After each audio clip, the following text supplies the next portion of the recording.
So this is what we're doing today. We're going to remove the front bumper and tilt the front of the cowl to get access to the drive belts. Now I do have the service records for this vehicle, but I just don't see anything regarding drive belts, the hydraulic tensioner, bearings, and things like that. So let's start by removing the noise cancellation tray. And this is easy enough to remove, just a couple of Torx fasteners in the front and also in the rear. And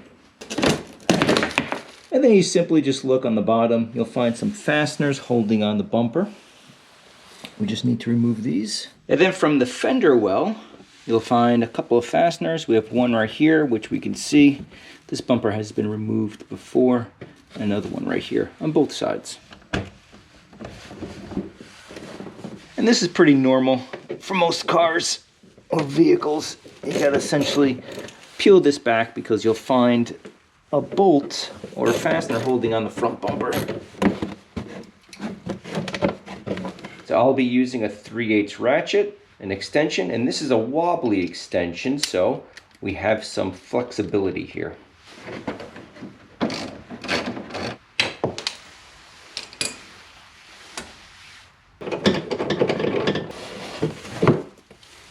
So let's remove this plastic cover. So these are a T30. You tend to find these Torx fasteners on many modern vehicles.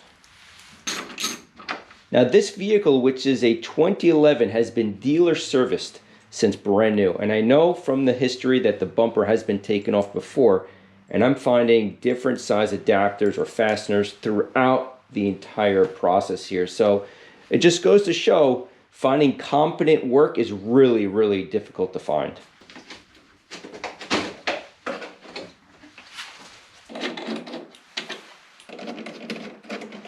So very, very gently just pulling back here.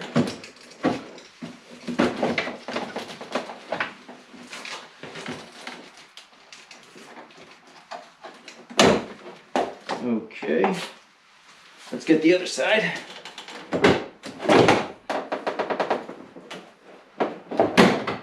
Okay, now just watch for electrical connections always.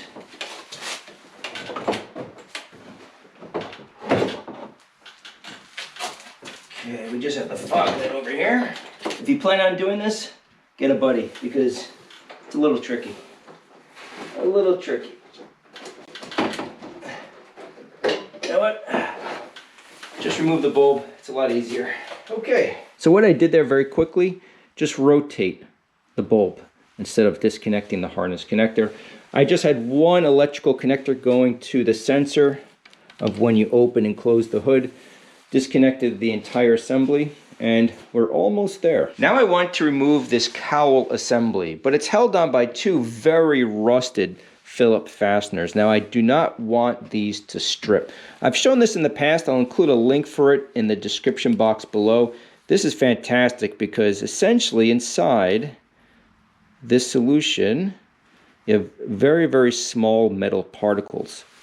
And what this does is allow you to get maximum grip without stripping the head. Never use power tools if you find a rusty fastener. Press down hard, and there we go.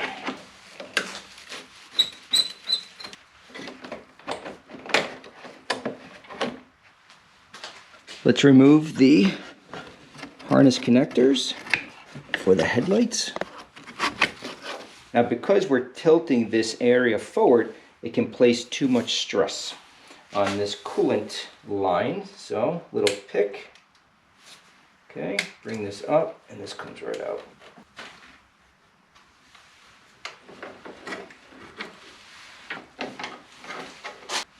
Okay, so we're almost there. There's a support beam right here, and there are 6 fasteners. One right there, and there's 2 on the bottom. So 3 on each side.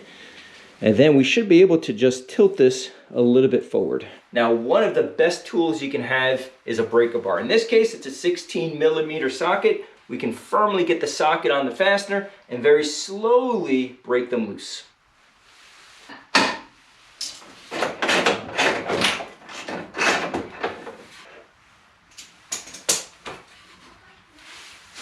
And now you can see how much room we have just by bringing this up just a little bit forward.